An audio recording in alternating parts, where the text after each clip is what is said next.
Үйдің сәнін келтіріп қана қоймай, адам жанына жылулық ұялататын қасиетке ие гүлдер өсіру барысында оларды ерекше күтіммен баптап өсіру керектігі бәрімізге белгілі.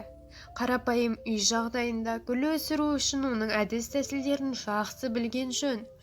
Ең алдымен гүлдің жайқалып өсуі үшін оны қалай суаруды білуіміз керек.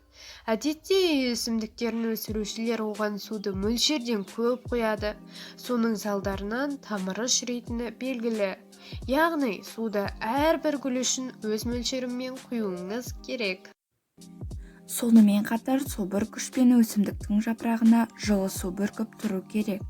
Себебі бұл өсімдікті ылғалдандырып, бөлмедегі ауаны құрғап кетуіне жол бермейді. Ал екінші кезекте гүлдерімізді аптасына бір рет жапырақтарын жұмсақ матамен немесе мақтамен сүртіп отырмасақ, шаң басып ауруға тез шалдығары сөзсіз екенін ескерген жөн. Сондай-ақ гүлдердің қураған не болмаса артық жерлерін кесіп отыруды ескеру керек. Гүлдердің бірі күн жылуына бейім болса, ал енді бірі төзбейтінін біле жүріңіз.